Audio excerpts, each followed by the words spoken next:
Mr. Whitmore, if you sign that page, you won't just lose the company. You'll lose the only room left where people still pretend to respect you.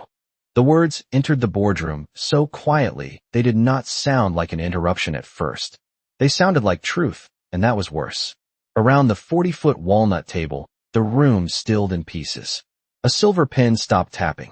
A glass of sparkling water hovered halfway to a man's lips. Someone near the window turned too late, as if his body understood before his pride did. Richard Whitmore lifted his eyes from the acquisition packet in front of him and looked toward the voice with the kind of irritation rich men wore when the world forgot its place. At the far end of the room, framed by a wall of pale winter light and midtown glass, stood a black woman in a charcoal suit cut, so clean it made everyone else's tailoring look nervous. She was not smiling. Her tablet rested against one arm, her free hand relaxed at her side, and there was something in the stillness of her posture that made the whole room feel rearranged around her. Naomi Brooks took one step forward, heels soft against the floor, and the gold nameplate in front of Richard caught the light the way a blade catches sun. 8 years earlier, he had taught a ballroom full of investors how easily humiliation could be poured over a person like champagne. Tonight, without raising her voice, she had walked into his boardroom and put his empire on pause. Richard leaned back in his leather chair, slow and deliberate, as though movement itself were an asset he controlled. At 62, he still carried himself like a man who believed every building with his name on it had been raised by personal force of will. The white at his temples only sharpened him. So did the quiet obedience of everyone around him. He glanced at the attorneys, then at the banker seated near his right hand, waiting for one of them to restore order, to explain why this woman had spoken as if she belonged here. No one did. The silence deepened. Outside, Manhattan shone cold and expensive beneath a February sky, all steel blue and reflected headlights. But inside the room the air had gone strangely thin. Naomi met his stare without a flinch. There was nothing theatrical in her face, no triumph, no tremor, no visible hunger for revenge. That unsettled him more than anger would have. Angry people were easy. Angry people wanted to be seen. This woman looked like she had already seen everything she needed. "And you are?" Richard asked at last, each word polished smooth enough to hide the edge under it. A few people shifted in their chairs, relieved by the return of sound. Naomi's eyes moved to the folder before him, then back to his face. "The reason your board called an emergency session at 7:30 on a Tuesday night," she said. A pulse of discomfort moved through the room. On the left side of the table, one director lowered his gaze to avoid hers. Another adjusted his cuff links, though they did not need adjusting. Richard's mouth tightened by half an inch. He had spent decades making people feel small with less. "I asked for your name," he said. The city lights flickered across the glass behind him, scattering over the room like a memory trying to get in. Naomi answered, and her voice, calm and unforced, landed in him somewhere older than the boardroom. "Naomi Brooks." For 1 second, maybe less, nothing happened. Then something almost invisible crossed his face. Not recognition yet, just friction, as if the name had brushed against a locked door in his mind. Naomi saw it and said nothing. She only placed a black folder on the conference table directly across from him, neat as a verdict. The embossed crest on the cover belonged to Brooks Strategic Holdings. Several heads turned. A banker near the end of the table inhaled softly. Richard's fingers touched the edge of the folder, but did not open it. He looked up at her again, longer this time, taking in the composed shoulders, the measured breath, the eyes that held his without asking permission. Somewhere beyond the glass, a siren wailed and faded. Inside, all anyone could hear was the low electric hum of a room, full of money realizing it might have mistaken the direction of power. Naomi stood there in the cold white light, elegant, unreadable, and for the first time that evening Richard Whitmore had the unmistakable feeling that the person entering his boardroom was not there to ask for anything at all. Richard did not open the folder right away.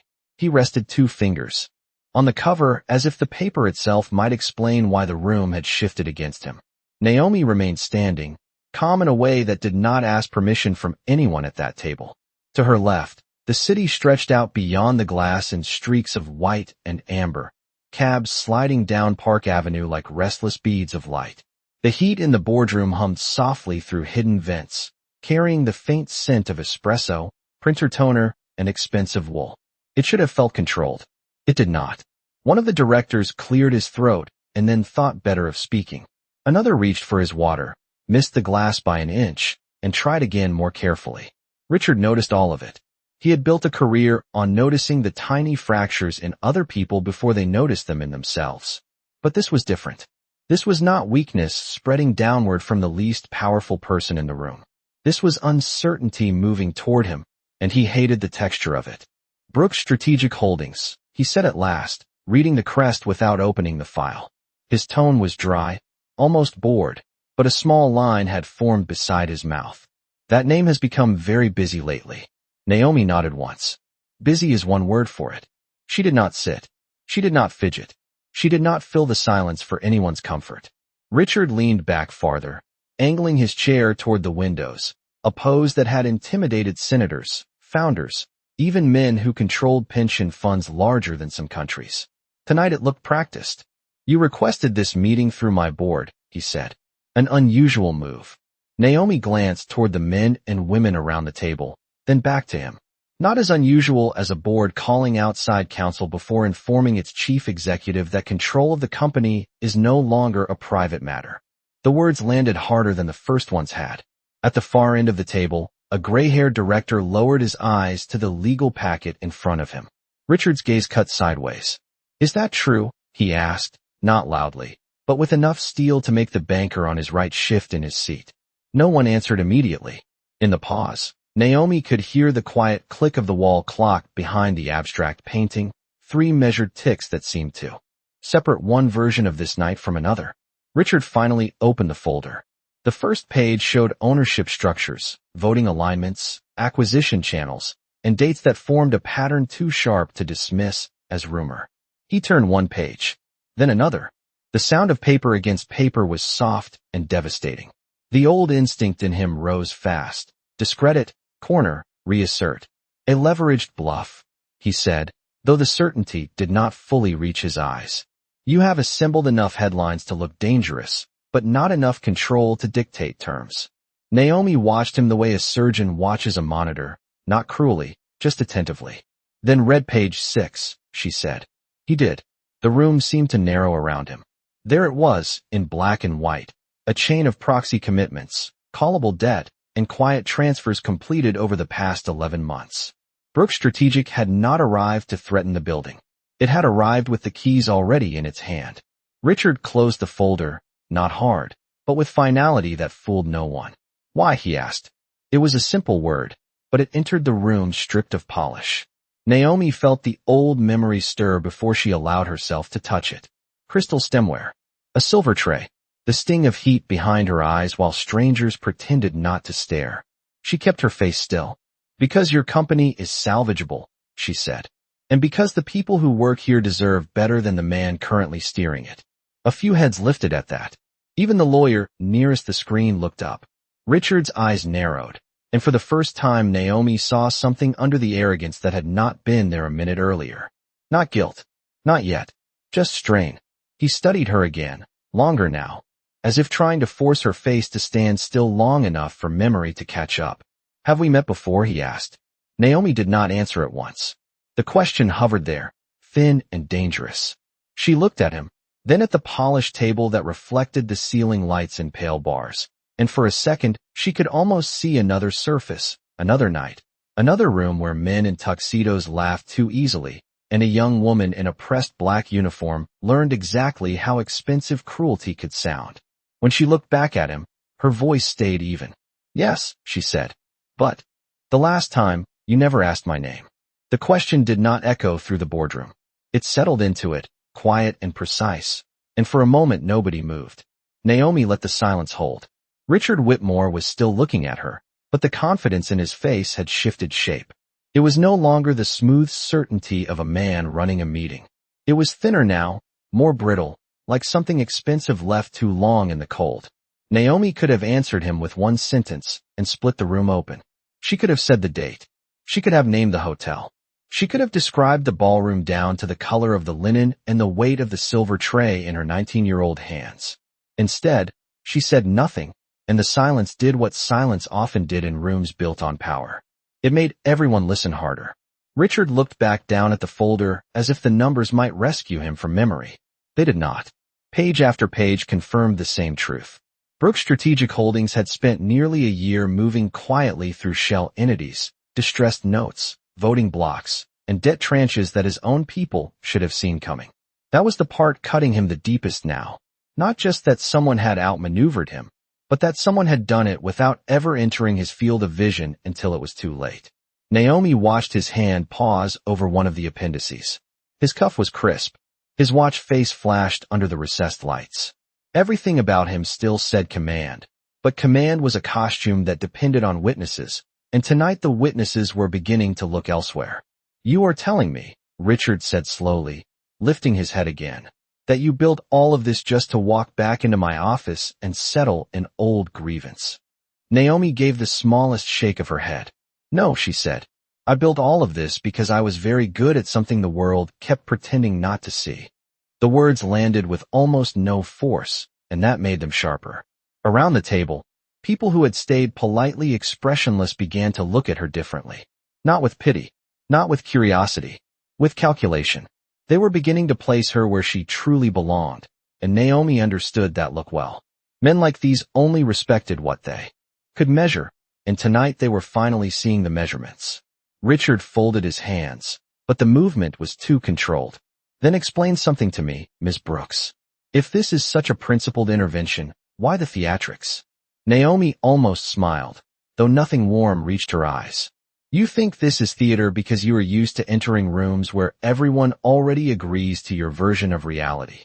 The banker at his right shifted again. One of the directors exhaled through his nose as if a thought he had been suppressing had finally found shape. Naomi stepped closer to the table, not enough to invade the room, just enough to own her place inside it.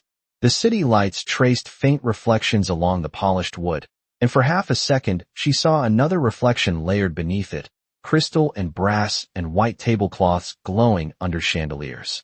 The memory arrived whole now. 8 years earlier, late October, a charity dinner in Midtown where every centerpiece smelled faintly of lilies and money.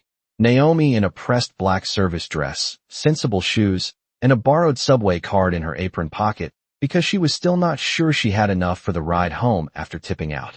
She had been carrying a tray of champagne coupes through a knot of men laughing too loudly at things that were not funny. Richard Whitmore had stood near the center of that circle, younger by only a little, louder by a lot, with one hand wrapped around a glass and the other slicing the air as he spoke. Naomi remembered the shine of his cufflinks first, then his voice. He had not looked at her as a person. He had looked at her the way some men looked at furniture when it blocked a view. She had slowed beside the group, offering the tray with the professional stillness the hotel drilled into every server. One of the guests reached for a glass. Richard did not. He looked Naomi up and down, took in her brown skin, her neat hair, the black uniform, and smiled with a kind of casual cruelty so practiced it almost sounded effortless. Interesting, he had said, loud enough for the cluster around him to hear. They are calling anyone elegance these days. A few men laughed because he did. One woman looked down into her wineglass. Naomi had stayed still. Training told her to remain invisible, but invisibility was impossible once a room decided to enjoy your humiliation. Richard had taken a sip from his own drink, then glanced at the tray in her hands as if considering whether it belonged there. Tell me, he had added, voice light, do they teach serving before dignity, or is that just something you people pick up naturally? The boardroom came back into focus one breath at a time.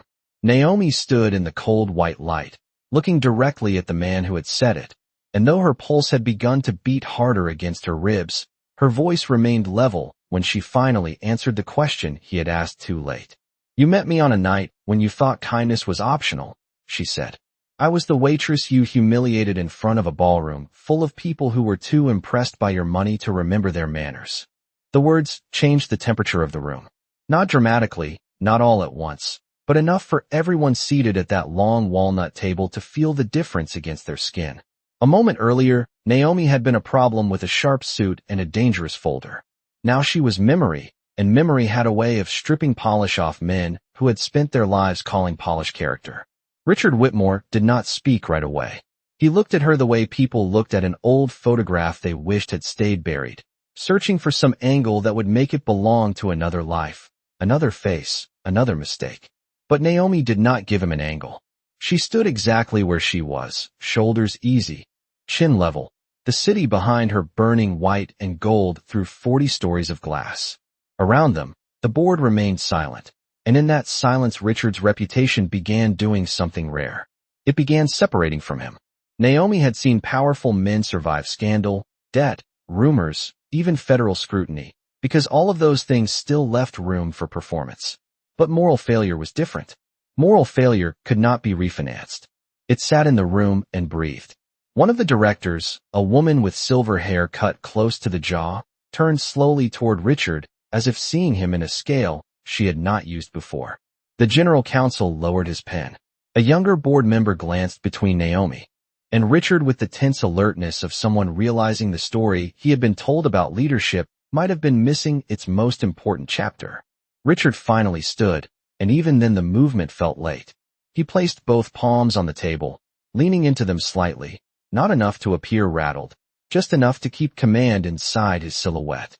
"You are making a serious allegation in a formal setting," he said. His voice was steady again, almost smooth, and for a second Naomi recognized the old instinct in it. Not apology, not reflection, containment. Memory is a delicate instrument, Ms. Brooks, particularly when it is sharpened by ambition. Naomi did not blink. "Do not do that," she said. He frowned, faintly. "Do what?" "Try to turn your choice into my distortion." The sentence was quiet, but it moved through the room with the force of something undeniable. Richard's jaw set. Naomi could see he was reaching for the habits that had protected him all his life. A dismissive phrase. A legal tone. A line that reduced injury to interpretation. Men like Richard rarely thought of cruelty as cruelty. They thought of it as atmosphere, as a privilege of position, as one more thing they were entitled to spend. Naomi knew that because 8 years ago she had watched him spend it carelessly. The memory came back clearer now, not jagged the way it had felt that night, but cold and exact. The ballroom had smelled like polished silver, roses, and expensive cologne. Her tray had grown heavier with every minute, though it held less each time a guest lifted a glass. Soft jazz had drifted in from a quartet near the marble staircase. Laughter had moved in warm bursts across the room, but not after Richard spoke. After that, the laughter had turned thin, careful. Naomi remembered the heat in her face and the way her fingers pressed harder under the tray to stop them from shaking. She remembered one older black valet near the service door catching her eye for half a second, his expression telling her something her training never would. Survive this with your dignity, even if no one else in here deserves it. Richard had smiled after his remark, pleased with himself in that bored, practiced way of men who confuse humiliation with wit. Then he had made it worse. He had lifted one hand toward the tray, not taking a glass, just tapping the rim of a coupe with a fingernail so it rang. "Stand up straight when you serve," he had said, loud enough for the circle around him to hear. People tip better when they can see gratitude. Naomi had felt every eye in that cluster turn toward her, some amused, some embarrassed, most unwilling to interrupt a rich man enjoying himself. Her lungs had tightened, but she had lifted her shoulders anyway, because sometimes dignity began as refusal disguised as obedience. Richard had looked satisfied, as though he had improved the room by reminding it where she belonged. Back in the present, Naomi looked at him with the same steadiness she had found that night from nowhere and kept ever since. "You remember enough," she said. "I can see that you do." Richard's gaze flickered, just once, toward the windows. It was a tiny movement, almost nothing, but people who lived by control were always betrayed first by what they avoided. Naomi saw it. The silver-haired director saw it too. "Richard," she said, her voice dry and measured, "is the statement false?" He turned to her with visible irritation, but not with an answer. That was answer enough. The room absorbed it. Naomi let the silence deepen one beat longer, then placed her hand lightly on the back of the empty chair nearest her seat. "I did not come here to relive that night," she said. "I came because your company is at the edge of collapse, and because the same blindness that let you mistake a waitress for someone small is the blindness that brought this boardroom to tonight." Richard did not answer her right away, and that silence told the room more than a denial ever could. Naomi kept her hand resting lightly on the chair in front of her, not claiming the seat yet, just letting the pause widen until it belonged to her instead of him. The boardroom lights were soft and expensive, designed to flatter faces and calm tempers, but nothing in that room felt flattering now.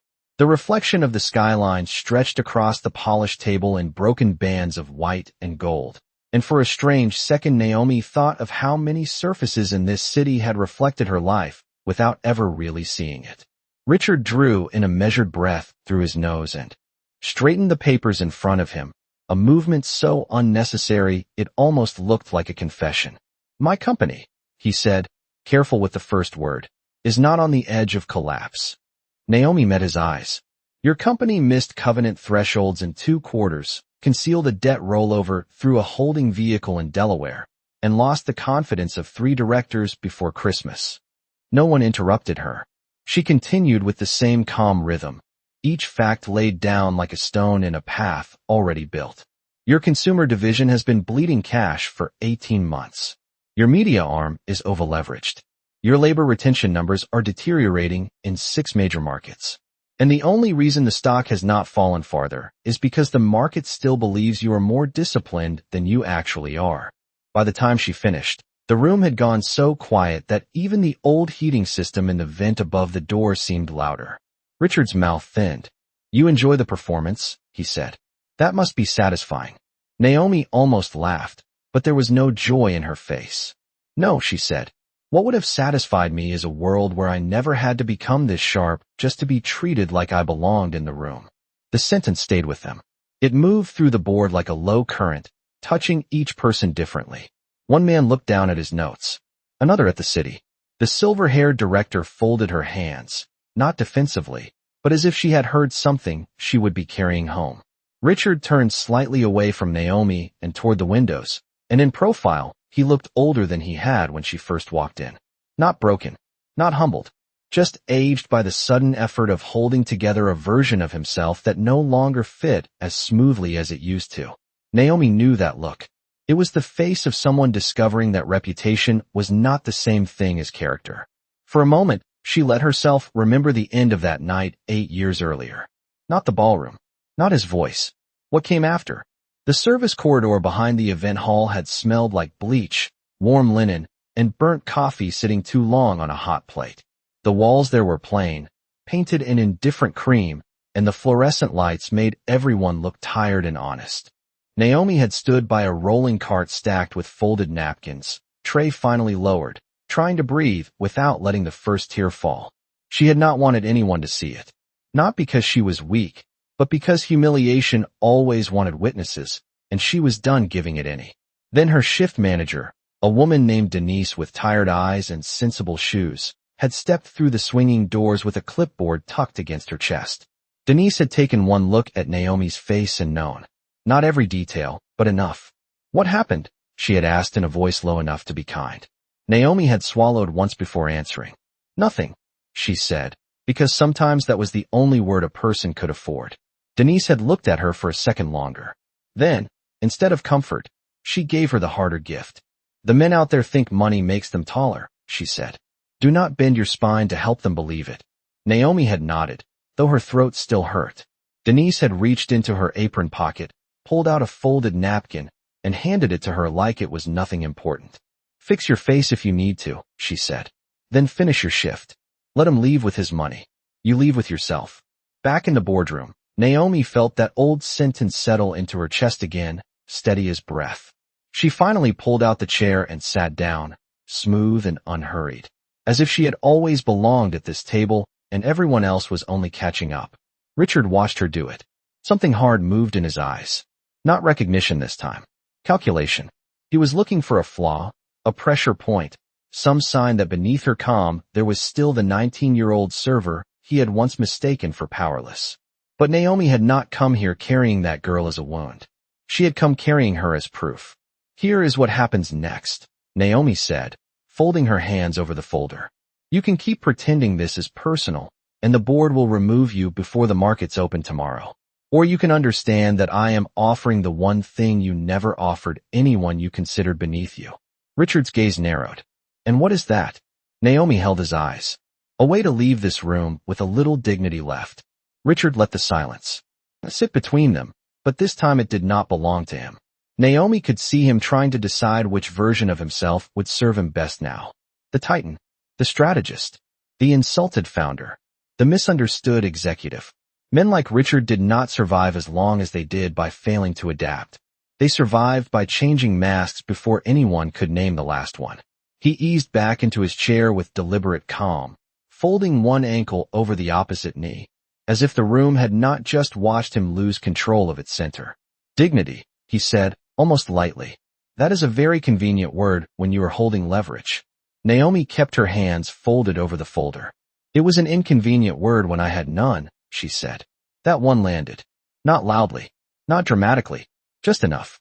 The silver-haired director turned her head a fraction, studying Richard with a patience that looked newly expensive. The attorney nearest the screen adjusted his glasses and made a note he did not bother hiding. Beyond the glass wall, the city glowed in 1,000 little squares of private ambition, offices stacked above restaurants, apartments above lobbies, all of it humming through a February evening that had already gone dark. Naomi remembered nights when those lights had felt impossibly far away, like they belonged to another species of life. She remembered standing on a downtown platform after midnight with sore feet and the smell of starch still caught in her hair, watching trains arrive full of people too tired to look up. She had learned early that New York did not slow down to respect effort. It only respected proof. Richard tapped one finger against the armrest, slow and measured. And what exactly is this generous exit you imagine offering me? Naomi opened the folder and turned it toward the board, not toward him. An orderly transition announced before the market opens, she said. A controlled statement citing strategic succession. Retention protection for your rank-and-file employees. Immediate review of executive compensation packages. No public spectacle tonight. No unnecessary destruction. Richard's eyes sharpened at the last phrase. How merciful. Naomi did not rise to it. Practical, she said. Mercy would have come much earlier in your life. A faint shift moved along the table. Not discomfort this time. Recognition. Several people had begun to understand that Naomi was not there to humiliate him, the way he had once humiliated her. She was there to do something far more disorienting. She was going to be fair. Richard stared at her for a long second, and she could almost see the old logic running behind his face. If she was not driven by revenge, then she was harder to predict. If she was harder to predict, then she was harder to defeat. His gaze dropped to the acquisition papers again, then moved to the board, counting allies, weighing loyalties, measuring the shrinking distance between authority and isolation. Naomi had seen that look in earnings calls and takeover fights, in founders asked to leave their own creations, in men who spent decades believing the company and the self were interchangeable until the company finally chose survival over sentiment. You expect me to believe this is only about governance, Richard said. Naomi leaned back slightly, the leather chair barely making a sound. No, she said. I expect you to understand that governance is what happens when character fails at scale. The board held still. The sentence cut cleanly because it described more than balance sheets. Naomi felt the pulse in her wrists, steady and low, and with it came another memory, one she had not visited in years. The night after the charity dinner, she had gotten home just after 1 a.m. to the small 2-bedroom apartment in Crown Heights she shared with her mother. The place was warm from old radiator heat and smelled faintly of menthol rub and laundry detergent. A lamp had been left on in the living room, casting a tired amber pool over the second-hand sofa and the stack of library books Naomi had been pretending she still had time to finish. Her mother, Lorraine Brooks, sat awake under a knitted blanket, glasses low on her nose, a mug of tea cooling untouched in her hands. She had been sick for months then, the kind of sick that rearranged calendars and turned every unopened bill into a small threat. Naomi had stepped inside quietly, hoping to pass through the room without explanation, but mothers like Lorraine could read pain the way other people read weather. Baby, she had said softly, not startled, not dramatic, just certain. Who made you feel small tonight? Naomi had tried to smile and failed. She set down her bag and stood there in her work. Shoes longer than she should have, one hand still on the strap over her shoulder. A man with too much money and not enough home training. she said, and the effort to make it light almost broke her voice. Lorraine had patted the sofa cushion beside her. Naomi sat, and for the first time that night, she let the humiliation breathe. Not every detail, not every sentence, just enough. Enough for her mother to understand the class of cruelty even if she never met the man. Lorraine listened without interruption, eyes steady, fingers wrapped around that cooling mug. When Naomi finished, the room went quiet except for the old radiator clicking behind the wall. Then Lorraine took a slow breath and said the sentence that had stayed alive in Naomi longer than the hurt itself. Do not become cruel just because cruelty found you first. Back in the boardroom, Naomi looked at Richard Whitmore and felt that lesson settle into place like a lock turning. She could have destroyed him more easily than this. The facts were already enough. The board was already drifting. The market would do the rest by morning. But destruction had never been the part she wanted. What she wanted was truth arranged so clearly that even a man like Richard could no longer hide from its outline. You are not being removed because of one night, she said. You are being removed because that night was never just one night. It was a glimpse of the way you move through the world. And eventually, every private contempt becomes public cost. Richard did not argue with her immediately, and that was how Naomi knew the words had found their mark. Men like him always had a response ready for criticism. They had whole wardrobes of responses. Dismissal when the speaker was weak. Charm when the room was uncertain. Outrage when the facts were too sharp to move. But now he only looked at her, and for the first time that evening Naomi saw something underneath the practiced control of his face that had nothing to do with pride. It was strain, yes, but not only strain. It was the beginning of comprehension, and comprehension was a lonely thing when it arrived too late. The boardroom stayed still around them. The city beyond the glass looked almost unreal now. Every building lit in clean, hard lines. Every window holding some other private drama no one outside would ever fully know. Inside this room, truth had become the brightest thing.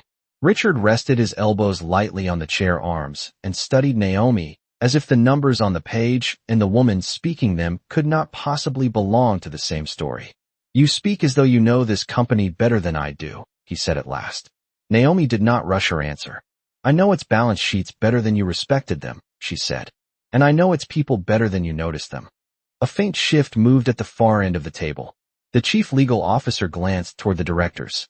One of them, a man with narrow glasses and an expensive tie that had loosened by half an inch, pressed his lips together as though he had already seen enough earnings reports to know she was right. Naomi could feel the room recalibrating around competence. It was a familiar sensation now, but it had taken years to reach this point, years of being underestimated long enough to study the habits of people who had mistaken access for intelligence. Her mother used to say that some people inherited confidence the way others inherited china, polished and displayed before they ever understood the labor behind it. Naomi had not inherited that kind. She had built hers the slower way, by carrying weight no one applauded. She remembered the months after that night at the hotel with a clarity that still surprised her. She had kept waitressing because rent did not care about dignity and hospital bills did not pause for heartbreak. During the day, she took finance classes at Borough of Manhattan Community College, then transferred later through scholarships, night study, and a stubbornness too practical to call hope. She slept in fragments. For hours here, 90 minutes there. She reviewed accounting ratios on the A-train and macroeconomics vocabulary under fluorescent laundromat lights, while socks tumbled behind scratched glass. Sometimes her hands smelled like coffee grounds and lemon sanitizer while she worked through valuation models on a second-hand laptop with one unreliable key. Her classmates did not always see her. Recruiters saw her even less. They saw the community college credits first, the service jobs, the absence of pedigree, the black woman with a careful voice and no family name hanging over the resume. Like a built-in endorsement, Naomi learned to arrive earlier than everyone else and leave later. She learned how to read a room before opening her mouth. She learned that when people did not expect brilliance from you, silence could become a kind of camouflage. She let it. She used it. Richard broke into that memory with a short exhale that almost sounded like a laugh. You are very polished, he said. I will give you that. Naomi looked at him without expression. You should. I paid for the polish myself. The silver-haired director lowered her gaze. and Naomi could tell she was hiding the slightest hint of approval. Richard heard it too. It irritated him. "And all this," he said, gesturing lightly toward the folder, "the board, the room itself, comes from what? Hurt feelings? A personal mythology about triumph." Naomi felt something go still inside her. Not cold, not angry, just certain. "No," she said. "It comes from work. The kind people like you never notice unless it starts threatening your chair." The words held. Outside, a helicopter blinked across the dark like a red pulse over the East River. The boardroom glass caught the reflection and scattered it for a second across the table. Naomi thought of all the nights she had walked home from the subway in cheap flats with her shoulders aching and her backpack too heavy, repeating formulas under her breath so she would not lose them before morning. She thought of internship interviews where men asked whether she was more interested in diversity strategy than capital allocation, as if her skin were a specialty and not something she happened to live in.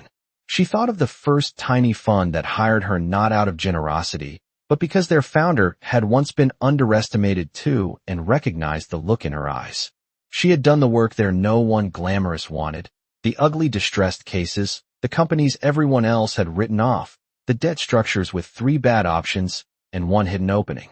She had become good where the light was worst. That was why she could sit here now and see through Richard's empire faster than the people who had lived inside it for years. "You think this is about proving something to you," Naomi said. "It is not. I proved what I was capable of long before tonight. What happens in this room only determines whether your board is brave enough to admit what you have cost them." Richard's expression hardened, but it no longer had the same force. Because the room had heard it. Because somewhere in the last 20 minutes the story had changed. This was not a confrontation between a wounded woman and a powerful man. It was an overdue meeting between a failing executive and the person who had finally done the math without flinching. Naomi let that understanding settle over the table. Then she reached into the folder, slid out 1 final page, and placed it in front of the board chair. "Before anyone says another word," she said, "you should all see the internal memo his office buried last spring. It explains exactly when the cracks started, and exactly who chose to ignore them." The page made a soft sound as it landed in front of the board chair, but in the silence of that room it might as well have struck like a bell. Naomi did not push it farther. She did not need to. The woman at the head of the table, Ellen Markham, lowered her eyes and read the subject line once, then again, more slowly. Her face did not change much, but Naomi saw the shift in her shoulders. Beside her, the chief legal officer leaned in just enough to catch the first paragraph, and whatever he saw there made him stop reaching for his pen. Richard noticed both reactions at once. "That document is privileged," he said, too quickly. It was the first time all evening he had spoken without smoothing the edges first. Naomi turned her head toward him, calm as winter light. "So was the truth when it first arrived on your desk," she said. "You buried that too." Ellen lifted one hand without looking up, a small gesture asking for quiet that no one in the room challenged. The paper was only 3 pages long, but its weight spread fast. Naomi knew every line of it already. She had read it enough times that the phrasing lived in her memory now, the sterile internal language masking panic, the warnings from mid-level risk officers, the forecasted losses, the note that executive impatience had overridden caution in pursuit of optics. The memo was dated 11 months earlier. That had been the beginning, not of the company's troubles, but of the moment they became a choice. Richard had been told. He had simply decided that being warned was not the same thing as being required to listen. The board chair finally looked up. "Is this authentic?" she asked, and even though the question was addressed to the room, it landed on Richard. He gave a thin smile that did not reach his eyes. "Out-of-context documents always look dramatic at night," he said. "That is why serious people wait for full review." Naomi felt a familiar sadness move through her, not for him, but for how predictable power became when it started slipping. Minimize. Delay. Reframe. She had seen it in junior executives, in hiring committees, in men who had spoken over her in meetings, and then repeated her point 10 minutes later as if it had arrived cleaner from their own mouths. Richard was doing what he had always done, treating reality like a negotiation. Ellen did not sit back. "I asked whether it is authentic." Richard held her gaze, and for a few seconds the room balanced on the old architecture of deference. Naomi could almost feel him reaching for the version of the world in which his confidence ended the matter. But something had changed. Not only because Naomi had entered with numbers and leverage, because everyone in that room had now seen him hesitate in front of a simple question. It appears to be an internal draft, he said finally. The answer was not a denial, and the board heard that. So did Naomi. The city beyond the windows burned on, indifferent and bright. Far below, traffic moved through intersections with the steady obedience of systems larger than any one person. Naomi had always found comfort in that. The world could be unfair, but it still moved by patterns. Numbers. Consequences. Pressure. Nothing in finance had surprised her more than how often characters showed up there disguised as strategy. She remembered one spring morning from years earlier, after her first promotion at the distressed debt fund. She had been standing in a conference room with chipped molding and bad coffee, presenting a turnaround thesis for a regional logistics company everyone else wanted to liquidate. The partners kept interrupting her, testing her assumptions harder than they tested the men. Naomi had stayed with the numbers, with the labor contracts and the freight lanes and the debt. Timing. Until the room had no choice but to follow the structure she was laying down. Afterward, her managing partner, a blunt woman named Andrea Klein, had walked beside her to the elevators and said, "They did not challenge you because you were wrong.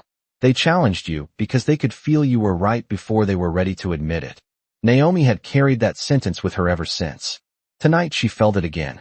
Richard was not resisting because the facts were weak. He was resisting because the facts had already found the room. Ellen passed the memo to the director on her right, then to the next. Paper moved from hand to hand with the slow inevitability of weather. Nobody rushed. Nobody joked. Nobody defended him. Richard adjusted his cuff and looked toward Naomi with a kind of contained disbelief that had almost become personal bewilderment. "How did you get that?" he asked. Naomi met his gaze. "The same way people like me get most things in this city," she said. "By paying attention when people in power assume no one beneath them is paying attention back." One of the younger directors glanced up from the memo, his face pale in the cool light. "These are direct warnings," he said, half to himself. "About exposure, covenant stress, retention instability. This should have been escalated." Richard turned toward him sharply. "And it was managed." "Poorly," Naomi said. The word entered the room before anyone could soften it. Richard looked at her, and for the first time she saw anger break cleanly through the polished shell. Not loud anger. The quieter kind. The kind that came from being contradicted in public by someone he had once considered unworthy of notice. "You seem to be enjoying the moral angle," he said. "Does it help you forget that this is still a takeover?" Naomi kept her voice even. "No. It helps me remember why it had to happen." Ellen placed the memo down and folded her hands. "Richard," she said, and now there was no softness left in her tone at all. "Did you conceal this from the full board?" The question stayed suspended over the table. Naomi watched him as the seconds stretched.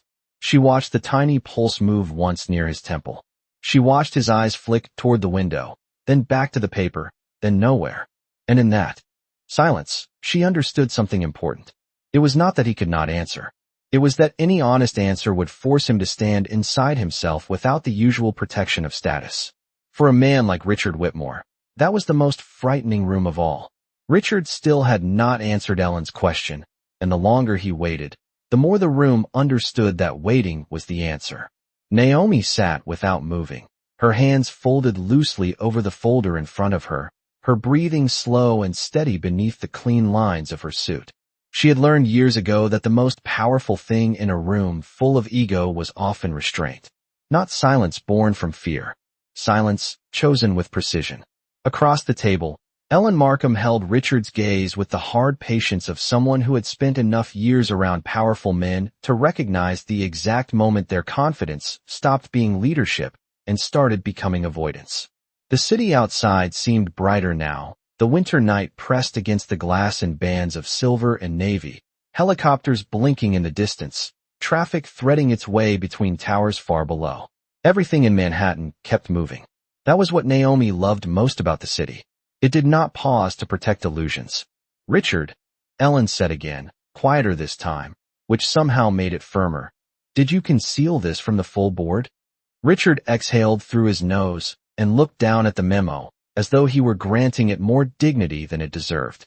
I exercised executive judgment, he said finally. The sentence landed with all the grace of a locked door. A younger director on Ellen's left shifted in his chair. The chief legal officer closed his notebook without writing another word. Naomi did not look at either of them. She kept her eyes on Richard because she knew something he did not. Men like him always believed language could still save them if they made it abstract enough. Executive judgment. Strategic timing. Temporary exposure. What those phrases really meant, most of the time, was I knew and decided other people did not need to. Ellen's face hardened by almost nothing, but it was enough. That is not the question I asked, she said. Richard's jaw moved once. There was no value in alarming the full board before a stabilization plan was complete. Naomi could feel the shift move. All the way around the table now. Not shock. Confirmation. He was not denying concealment.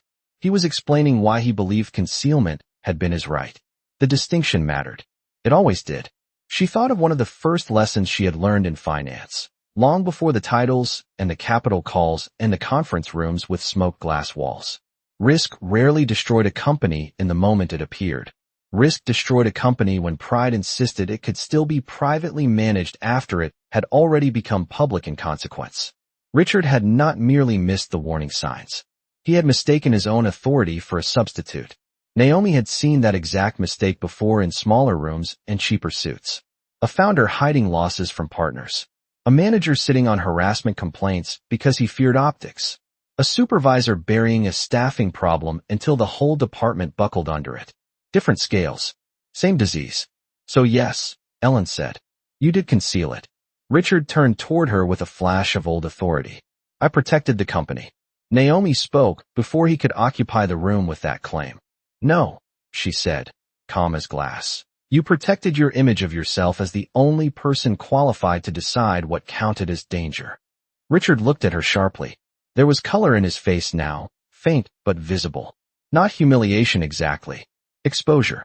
Naomi remembered how long it had taken her to understand that exposure and humiliation were not the same thing. Humiliation was what someone powerful chose to do to you when they wanted the room to join them. Exposure was what truth did when it finally turned the lights on.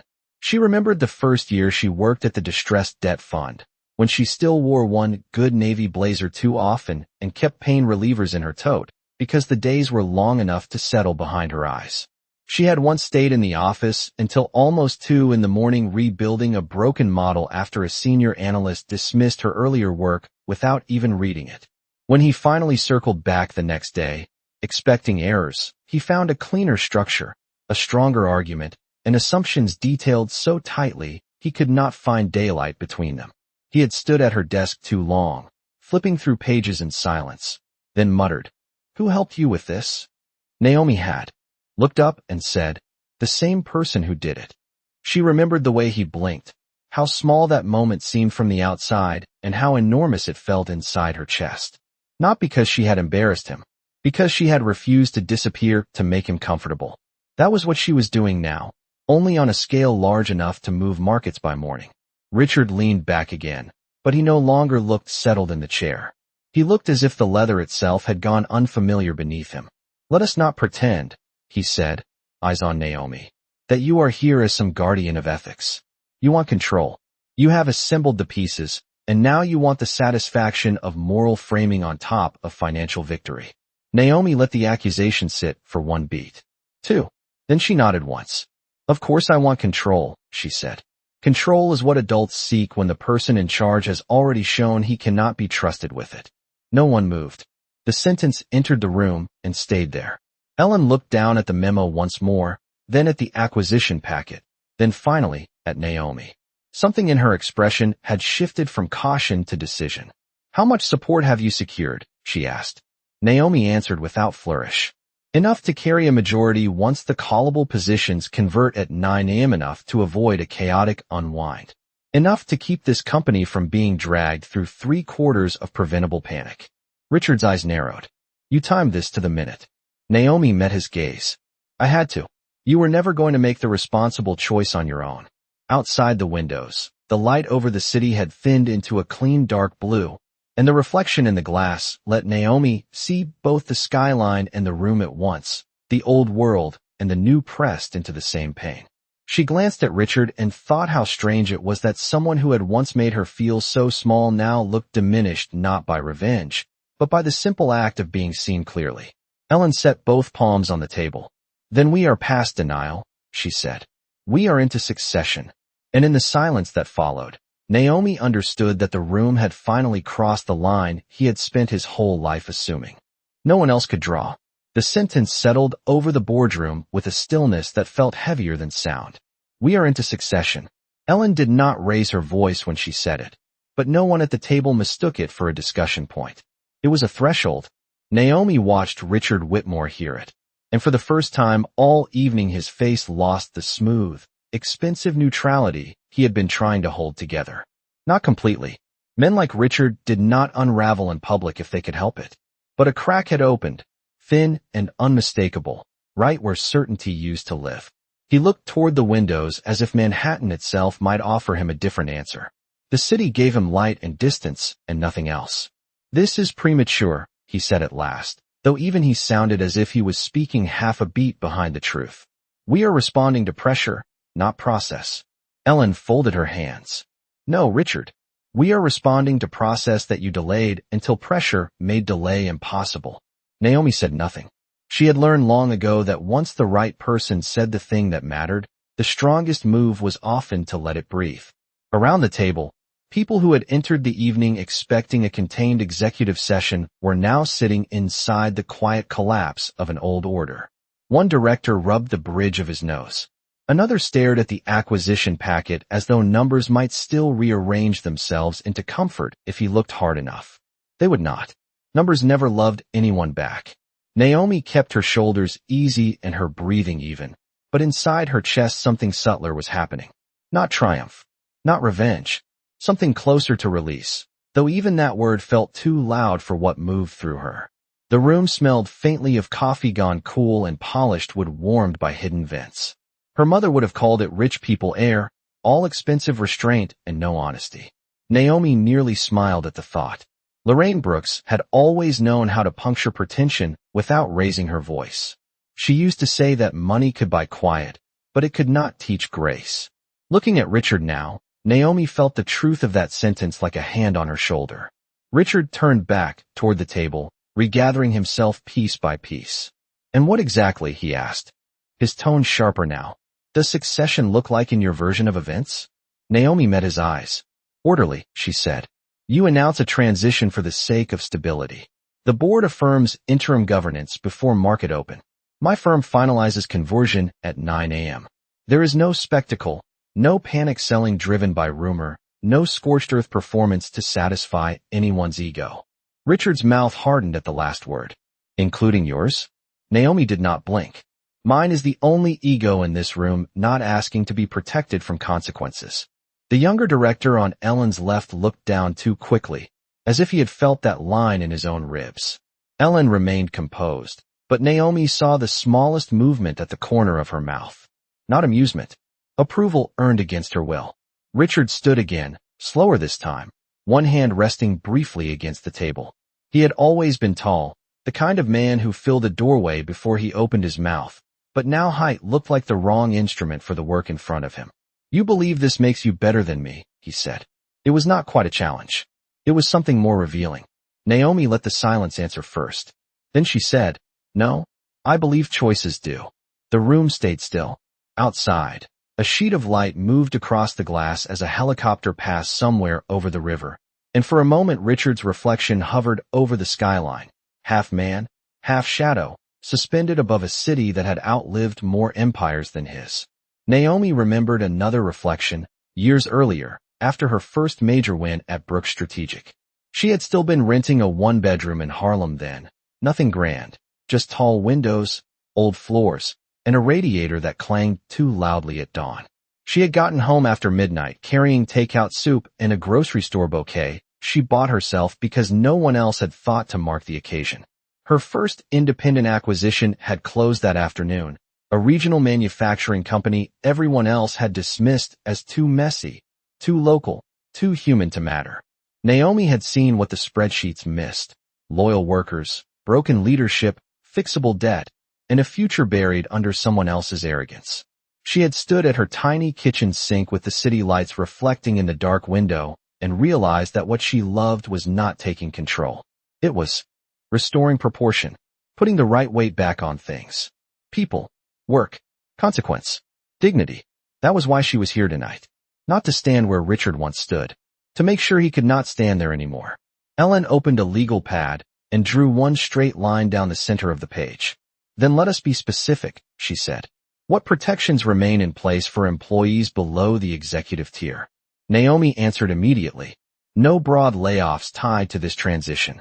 Existing benefits preserved through review. Frontline retention prioritized over executive separation packages. Compensation committee audit within 30 days. We trim vanity before we cut livelihood. A murmur almost formed and died at the far end of the table. Richard heard it too. He looked at Naomi with something new now, something sharper than anger and more painful than embarrassment. He was beginning to understand that the room was not only turning against him. It was turning toward her. Not because she had money. Money alone never won trust in rooms like this. It was because she had arrived with discipline, facts, and a moral center none of them expected from the woman he once dismissed as invisible. You came prepared to run this company, he said quietly. Naomi held his gaze. No, she said. I came prepared to save it from the man who kept mistaking control for worth. Richard looked away first. It was a small thing. Most people in the room might not even have noticed. But Naomi noticed. She noticed because once, in a ballroom full of crystal and cruel laughter, he had looked at her as if she were too small to deserve a full glance. Tonight, under clean white lights and the judgment of his own board, he could not hold her eyes. Ellen set down her pen. Then we proceed, she said. And in the hush that followed, Naomi heard not victory, but something steadier than that. A door closing softly on the version of the world Richard had spent his life assuming would never change. No one spoke for several seconds after Ellen's words. Then the room began to move again, not chaotically, but with the careful, expensive choreography of people who understood that history could arrive wearing ordinary clothes. Legal pads shifted. A laptop screen brightened. One of the outside attorneys slid a hand toward his phone and stopped, waiting for Ellen's signal before sending whatever message would turn this private room into tomorrow morning's headline. Naomi stayed still. She knew better than to mistake movement for momentum. In rooms like this, power never really left. It transferred, slowly, through paper, tone, and who people started looking at when the next decision had to be made. And they were looking at her now. Not all at once. Not openly. But enough. Richard remained standing beside his chair, one hand still near the table, his reflection thin in the glass behind him. He looked less like a founder now than a man being asked to stand beside his own obituary while it was edited for clarity. Naomi felt no rush from it. What she felt instead was the strange ache of an old wound being touched without tenderness and no longer bleeding. Richard's voice, when it came, was quieter than before. You built an entire apparatus for this moment, he said. Naomi tilted her head slightly. No, she said. I built an entire life because there was no room in yours for someone like me unless I was carrying a tray. The words landed softly, but the softness only made them harder to evade. Richard looked at her as if trying to find the young woman he had once dismissed hiding somewhere beneath the executive sitting across from him now. Naomi knew what he was searching for. Fragility. Bitterness. A crack he could name and use. But time had altered the terms too thoroughly. She had not come back carrying her younger self as evidence of damage. She had come back carrying the full architecture of what that damage failed to stop. Ellen turned a page on the legal pad and looked toward outside counsel. Begin drafting transition language, she said. The attorney nodded once and opened his laptop fully. The click of the hinge sounded louder than it should have. Richard turned toward Ellen with disbelief sharpened by injury. You are doing this before a vote? Ellen looked up at him. I am doing this before the market opens. Naomi could feel the room settle into that logic because it was the only logic left. Delay had been his instrument. Precision would now be hers. The younger director, Daniel Price, cleared his throat and looked toward Naomi. You said no broad layoffs below executive tier, he said. Can your firm actually support that through the first quarter? Naomi answered without checking a note. Yes. Liquidity support is already modeled. The cost of protecting people who did not create this mess is lower than the long-term cost of cutting them to preserve appearances. Daniel nodded slowly, and the gesture mattered more than he knew. It was not just agreement. It was trust moving in public. Richard saw it too. Naomi could tell by the way his jaw tightened, not with the rage of a man being attacked, but with the deeper pain of a man realizing his audience had changed its loyalty while he was still talking. She remembered another audience, years ago, only 4 people this time instead of a board. The hiring committee at a mid-sized private equity firm downtown had brought her in for a final interview after Andrea Klein's recommendation carried more weight than her resume alone ever would have. The conference room had been overcooled, the coffee bitter, the questions polite in the way questions often were when doubt was wearing a suit. One man had scanned her resume and asked, "Do you think your background gives you the polish for this level of client exposure?" Naomi had looked at him across the glass table and understood exactly what he meant. Not background as in school. Not exposure as in skill. He meant class coded as comfort, race coded as risk, service work coded as proof that she belonged near wealth but not inside it. Naomi had folded her hands and answered, "My background taught me how to stay composed when people with less discipline than me mistake comfort for competence." No one had spoken for a second after that. She had not gotten the job. 2 years later, she had bought a controlling stake in one of their underperforming assets and restructured it for a profit they could only watch from the sidelines. The city had taught her that rejection was often just delayed positioning. Back in the boardroom, Richard took one slow step away from his chair and faced Naomi directly. "Tell me something honestly," he said. "Did you know who I was when you started building this?" Naomi looked at him for a long moment. The room around them blurred at the edges, all soft leather, brushed steel, and reflected skyline. She remembered the first time his name crossed her screen years after the ballroom. Buried in a market brief, then again in a trade piece, then again on an earnings call. At first, it had been a jolt, a strange collision of memory and market data. Then it had become something colder and clearer. Not obsession. Recognition. "Yes," she said. "And no." Richard frowned. Naomi continued, "I remembered your name before I remembered your company. That is the truth. But I did not build my life to get back to you. I built it so no one like you would ever get to decide what I was worth again." Something in Richard's face shifted at that. Not surrender. Something closer to unwanted understanding. It did not make him smaller. It made him more exposed to himself. Naomi could almost see the old assumptions falling around him, one by one.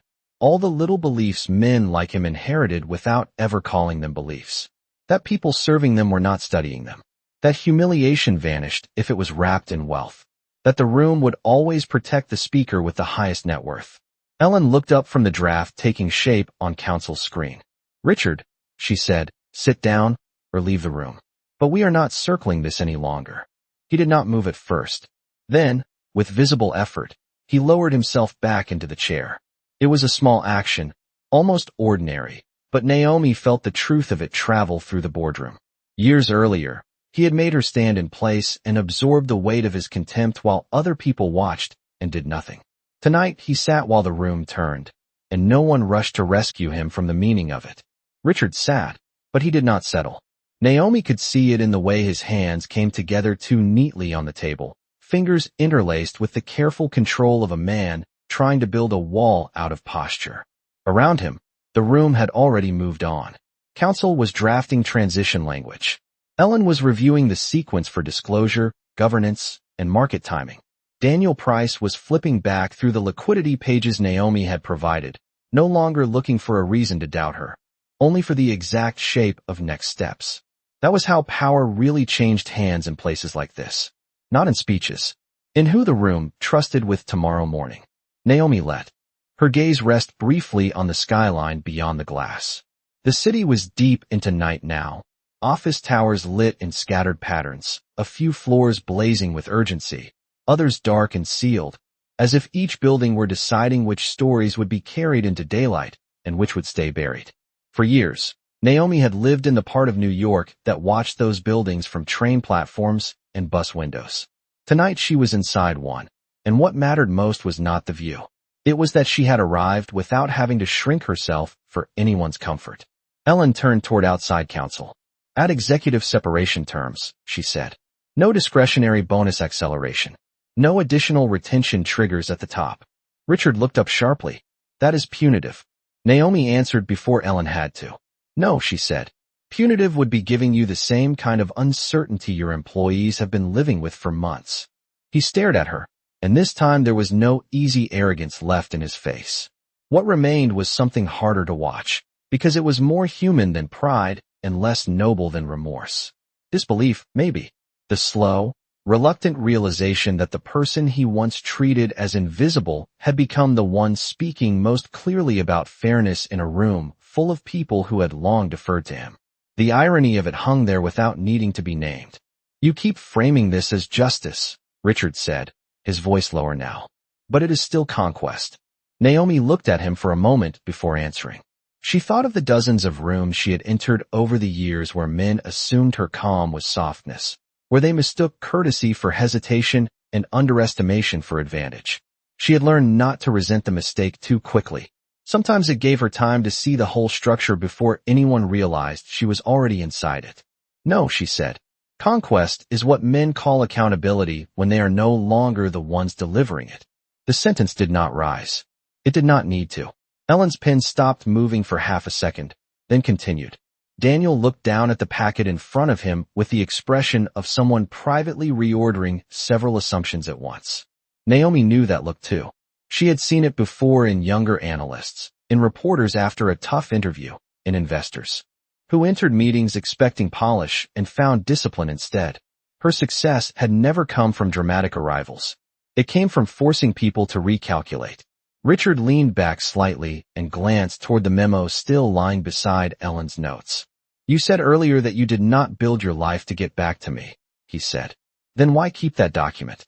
Why carry the memory at all? Naomi could have answered that question with a blade if she wanted. She could have told him the truth in its rawest form, that people from her side of the world often had to remember every slight, because forgetting was a luxury rarely afforded to the underestimated. But she chose the steadier truth. I kept the document because it explained the company, she said. I carried the memory because it explained you. The room stayed still. Richard's expression shifted again, and for one brief second Naomi saw how tired he really was. Not physically, spiritually tired. The kind of tired that came from living too long inside a story where you always got to be the main source of value in every room. She almost felt sorry for him. Almost. Then she remembered the ballroom. Not only his words, but the atmosphere around them, the easy permission with which cruelty had moved through expensive air, the way he had assumed a young black woman serving drinks would absorb public disrespect like part of the job. Naomi had spent years learning the difference between private pain and public structure. That night had never only been about him. It was about a world arranged to let men like him stay comfortable while people like her paid the emotional tax. That was why tonight mattered. Not because she was finally across the table from one man, but because she had crossed into authorship of the room itself. Ellen reviewed the first page of draft language, then slid it toward Naomi. Does this preserve your no-layoff floor through the transition quarter? She asked. Naomi read quickly. The clauses were clean, but one phrase around discretionary workforce efficiencies left too much room for later convenience. She tapped the page once. Strike that language, she said. No euphemisms. If anyone wants cuts later, they can argue for them in daylight and on record. Ellen nodded and made the mark without hesitation. Richard saw that too. His shoulders lowered almost imperceptibly. Not in surrender exactly, but in the dawning recognition that the room no longer needed his approval to proceed. Naomi had seen billion-dollar deals hinge on less than that. One pause. One redirected glance. One sentence accepted from a new mouth. Outside the windows, the last traces of commuter traffic had thinned into smaller streams of light. Midnight was approaching. Somewhere downtown, restaurant kitchens were closing, trains were still running, janitors were rolling bins down service corridors, and workers who would never be named in earnings calls were still keeping the city alive. Naomi thought of them often in rooms like this. The invisible scaffolding of every visible success. She turned one more page in the transition draft and spoke without looking up. There is one more condition. Ellen lifted her eyes. Richard did too. Naomi set the page down carefully and finally looked back at him. You do not get to leave by rewriting what happened, she said. The statement can be orderly. It can be dignified, but it cannot be false. You will not describe this as retirement, and you will not describe this as your decision alone. Richard's face hardened. You want a confession? Naomi shook her head. No. I want accuracy. There is a difference. And in the silence that followed, the difference became the clearest thing in the room. The room held still around Naomi's last sentence, as if accuracy itself had entered and taken a chair. Richard Whitmore did not answer right away. He looked at her with the strained focus of a man who had spent his whole life believing reality could be managed by tone, delay, or status, and was only now discovering that some truths became heavier the longer they were carried. Ellen kept one hand on the draft statement, waiting. Counsel sat poised over the keyboard. Daniel Price watched Richard with the open concentration of someone no longer studying a chief executive, but a man being measured against the facts. Naomi let the silence stretch. She had learned long ago that people revealed themselves most clearly in the space after they were denied a comforting lie. Richard finally spoke, and his voice had lost its boardroom sheen. You want me to sign my own humiliation into the record? Naomi's face did not change. No, she said. I want you to stop confusing humiliation with consequence. The sentence settled over the table with a quiet that seemed to deepen the light in the room. Beyond the glass, Midtown shimmered cold and distant, all those towers full of people still working, still cleaning, still keeping other people's systems alive. Naomi thought of the women she used to ride home with on the late train, shoes off under the seat, ankles swollen, hair smelling faintly like fryer grease, bleach, or perfume from departments where nobody learned their names. She thought of how often the world demanded dignity from the exhausted and grace from the disrespected, while offering neither in return. That was why she could not allow Richard an elegant falsehood now, because polished language had protected men like him for too long. Richard looked down at his hands, then back up at her. You think you understand me, he said. You understand one evening. One version. Naomi felt the old sting flicker and pass. The ballroom. The silver tray. The easy laugh that had rippled through people too comfortable to interrupt a rich man being cruel. But she did not answer from hurt. She answered from distance earned. No, she said. I understand a pattern. One evening only revealed it. Ellen set down her pen. Richard, she is right about one thing. The statement cannot be materially false. He turned to her sharply. And what would satisfy everyone here? That I publicly confess to being flawed? That I hand the market a morality play? Naomi folded her hands more tightly, not from tension, but from discipline. This is not about satisfying anyone, she said. It is about telling the truth without dressing it up until it sounds innocent. Richard gave a short, humorless laugh. Truth. That word sounds very noble from the winning side of a takeover. Naomi held his gaze. The winning side, she said, is the side that keeps people employed, tells the market what actually happened, and stops pretending that a title excuses everything beneath it. No one moved. Even counsel stopped typing.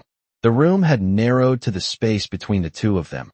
Not because Naomi wanted spectacle, but because Richard kept trying to drag the moment back into ego, where he still knew the furniture. She would not let him.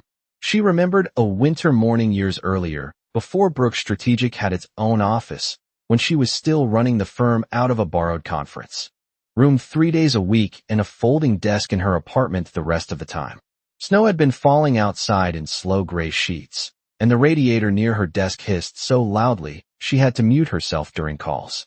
She had been reviewing a distressed retail asset when a junior associate she could barely afford to hire looked up from his laptop and asked, "How do you always know when the numbers are hiding something?" Naomi had smiled without looking up.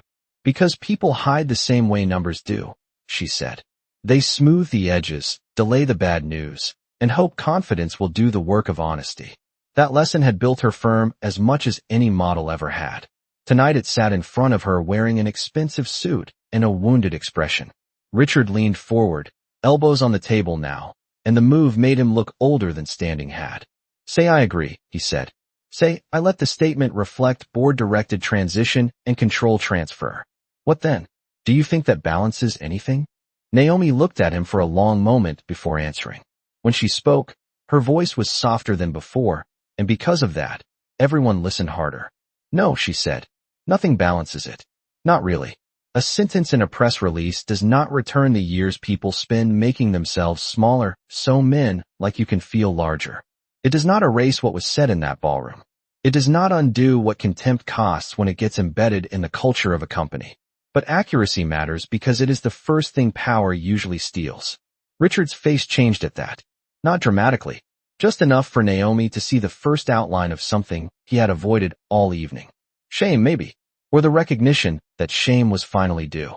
He looked toward the windows, where his reflection floated over the city like a ghost with good tailoring, and for a second the room seemed to breathe around him. Naomi did not press. She had no interest in forcing a confession from him. Forced humility was just another kind of performance. What mattered was whether he would stop resisting the truth long enough for the truth to stand on its own. Ellen looked at the draft and cleared her throat. "We can phrase it this way," she said. "Effective immediately. The board has initiated a leadership transition following a governance review and capital restructuring. Mr. Whitmore will cooperate fully to ensure operational stability during the transfer period." Richard did not speak. Counsel waited. Daniel looked from Ellen to Naomi, then back to Richard. The room gave him one final opening, not to win, but to choose what kind of man he would be in the last honest minute available to him. Naomi watched him, and in that moment she was surprised to find not anger, but a hard kind of mercy in herself. Not mercy that excused him, mercy that refused to become him. Her mother had been right. Cruelty could find you first and still fail to teach you its language. Richard's voice, when it came, was quiet enough that everyone leaned in without meaning to. "Remove cooperate fully," he said. "Leave the rest." Ellen's eyes narrowed slightly. "Why?" Richard swallowed once. It was a small human sound, almost fragile in that room. Then he looked directly at Naomi, and for the first time all night he seemed to understand that he was not speaking to a wound, but to a woman who had built a life beyond his reach. "Because," he said, "cooperation sounds voluntary. And this is not." Naomi held his eyes. The sentence did not redeem him. It did not make him brave. But it was accurate. And in that cold white room, under the judgment of his own board and the reflection of a city that no longer belonged to his version of the story, accuracy was the first decent thing he had offered all evening. Richard's correction did not soften the room, but it changed its shape. Accuracy had entered, and once it did, everyone seemed to sit a little differently, as if truth required better posture. Ellen gave a single nod to counsel, who removed the phrase without comment and resumed typing, the muted clicks of the keyboard moving through the boardroom like a metronome for the end of an era. Naomi watched Richard for a moment longer, then lowered her eyes to the transition draft in front of her. She had imagined many versions of this kind of night in the abstract over the years, not because she was building toward revenge, but because power always forced the underestimated to think several moves ahead. What she had never imagined was how quiet it would feel when the turning point finally arrived. No triumphant music in her chest. No hot rush of vindication. Just a deep, steady stillness, like the moment after a storm when the windows stop rattling and you realize the house is still standing. Ellen reviewed the revised language and slid the page to Daniel, then to the legal officer, then back toward the center. "We will take the formal vote in 10 minutes, she said. "Before that, I want implementation terms finalized." Richard stayed seated, his hands now flat on the table, his gaze lowered not in humility, but in concentration. Naomi understood the difference. Humility opened. Concentration protected. He was still arranging himself against the impact. She did not resent him for that. Not anymore. What mattered was that the impact had finally arrived. "There is one more issue," Naomi said, lifting her eyes to Ellen. "Any transition statement needs internal language before it goes external. Employees should not hear about leadership change from financial media before they hear it from this company." Ellen nodded immediately. "Agreed." Naomi continued. "And the first message they receive cannot sound like a polished lie. It needs to be plain. Leadership is changing. Operations continue. Jobs below executive review are protected during transition. Questions will be answered. No corporate fog." Daniel gave the smallest breath of agreement. Even the legal officer, who had spent most of the night looking like a man trying not to become part of a documentary, seemed relieved by the clarity. Richard finally looked up. "You have thought about all of this," he said. Naomi met his gaze. "I had to. People at the bottom of a company always pay first for panic created at the top. The line hung there, and Naomi could feel how true it was in her bones, because she had lived too many versions of it.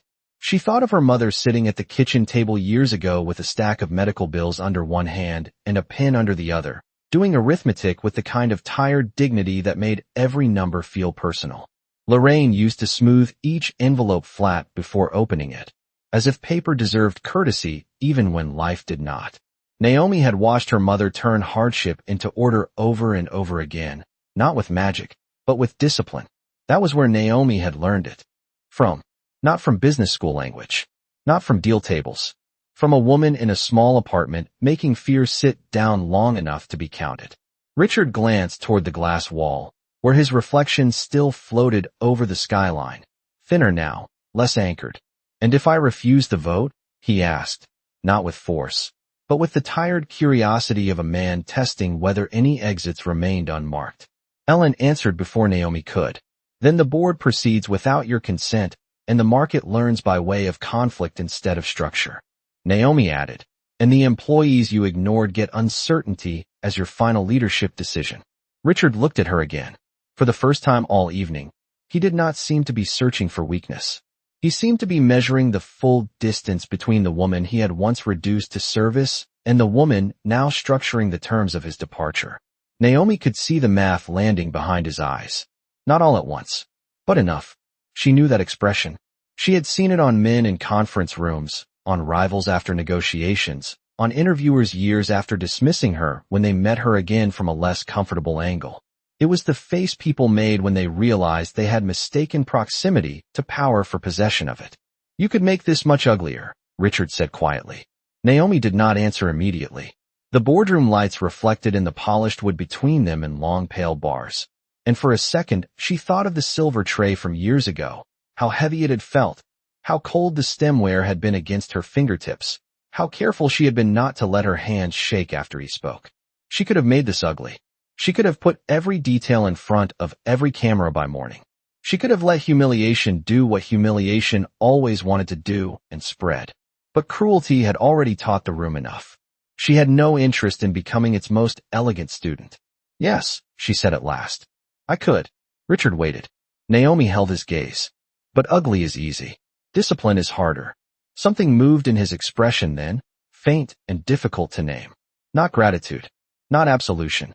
Perhaps only the first honest glimpse of who she had become outside the small role he had once assigned her. Ellen checked the time on her phone and set it back down. 5 minutes, she said. Counsel printed the revised statement on thick white paper, and the machine at the credenza hummed softly before falling silent again. Daniel rose to collect the pages and place them in front of each board member. The act felt ceremonial, though no one named it that. Naomi accepted her copy and read the language one more time. It was clean now. Not kind, not cruel. Just true enough to hold. Richard looked at the paper in front of him for several seconds before touching it. Naomi wondered, not for the first time, what people like him heard when the noise around status finally dropped away.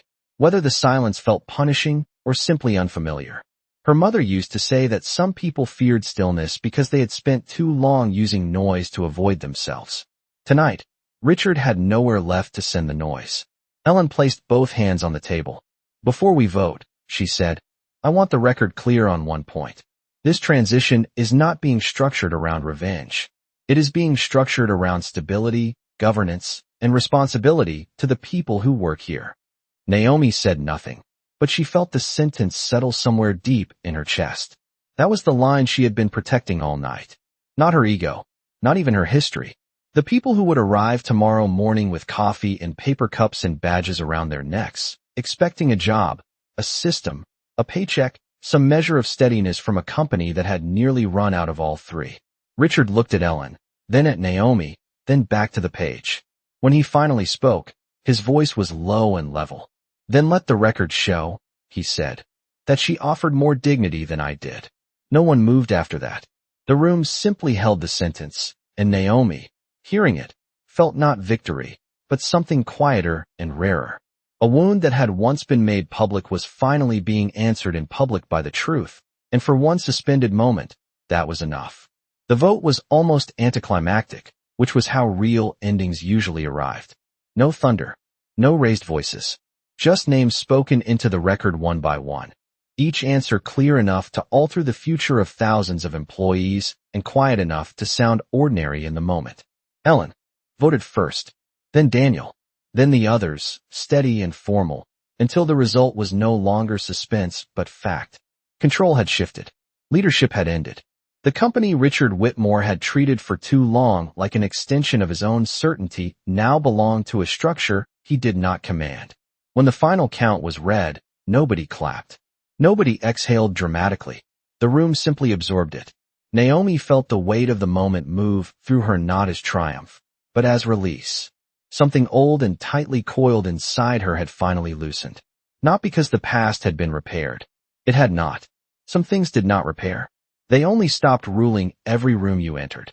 Ellen signed first, then passed the packet along. Naomi signed where indicated, her pen gliding over thick paper under the cool white light.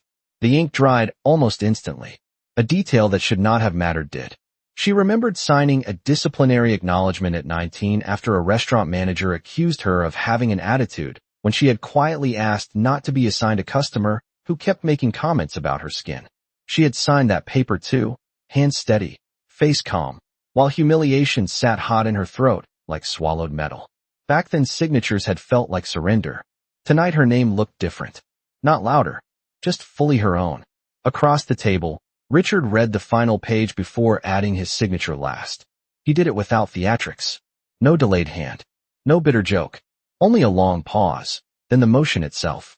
Naomi watched him and understood that this, more than anything he could say now, was the end of the world he had trusted most, the one in which his choices defined reality for everyone else.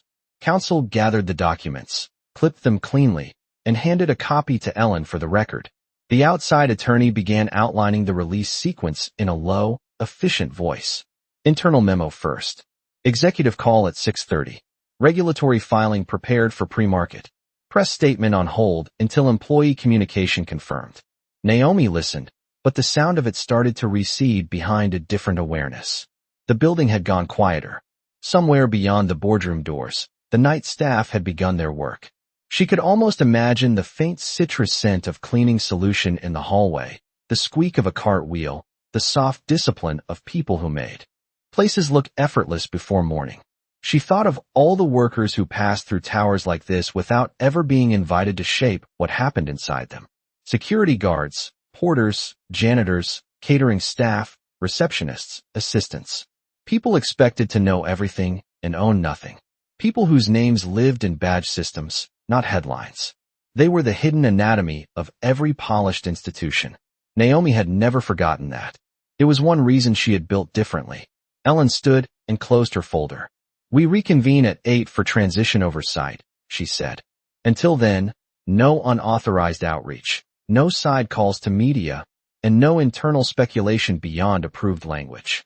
Everyone nodded. Chairs shifted back. Leather side. Papers were stacked. The ritual of departure began. Richard remained seated a moment longer, as if his body had not yet received the memo his authority already had. Naomi gathered her own copy of the documents and slid them into her case with unhurried care. She did not want to leave too quickly. Leaving too quickly would have looked like escape, and she had not come here to escape anything. She rose, smoothed the front of her jacket, and reached for her coat. When she looked up again, Richard was standing across from her. Not blocking her path, not performing apology, just waiting, awkwardly, in the unfamiliar space where power no longer translated for him. The others, sensing something private but important in the air, drifted out without comment. Ellen was the last to leave. Before the door closed, she gave Naomi a look that held neither pity nor congratulations, only respect. Then the room was quieter. Richard glanced at the city beyond the glass, and then back at Naomi. I used to think people remembered moments like that because they were fragile, he said. Naomi said nothing. He went on. I understand now they remember because the moment tells them where they stand in someone else's mind. Naomi held his gaze. Yes, she said. That is usually how it works. Richard nodded once, slowly. I am not asking for forgiveness. Good, Naomi said, not harshly. Because I am not offering theater. A feint. Tired, almost smile touched his mouth and disappeared. He accepted the truth of that. For a second they stood there in the cold, reflected light. No longer billionaire and waitress.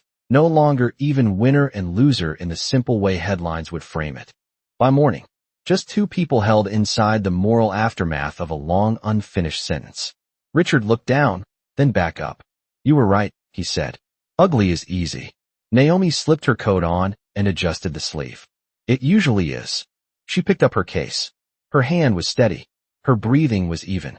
The room that had once been built to amplify men like him now carried her silence without diminishing it. At the door, she paused. Not for him. For herself. For the girl with the silver tray and the practiced smile. For her mother at the kitchen table with the envelopes. For every version of Naomi who had been told to absorb disrespect and call it professionalism. She looked once more at Richard Whitmore, standing smaller now not because she had crushed him, but because truth had finally removed the lift beneath him. "Take care of what is left of your name," she said. "That part is yours." Then she opened the door and stepped into the hallway. The air outside was cooler. The lights were softer. At the far end, a janitor was guiding a cart past a row of glass offices, moving with the calm rhythm of someone who understood that work did not need applause to matter. Naomi slowed as she passed him. He glanced up, and she gave him a small nod. He nodded back. Nothing ceremonial, just recognition. She walked toward the elevator with the city waiting below, her heels quiet on the carpet, her reflection gliding beside her in the dark glass. When the elevator doors opened, she stepped inside alone. The mirrored walls caught the outline of her face, composed and unreadable to anyone but her. As the door slid shut, she let out one slow breath she had been carrying for years. Not a sob, not a laugh. Just air leaving the body of a woman who had survived being seen as lesser without ever becoming less. And as the elevator descended through the sleeping tower, Naomi did not feel like someone who had taken revenge. She felt like someone who had finally, irrevocably, come into her own.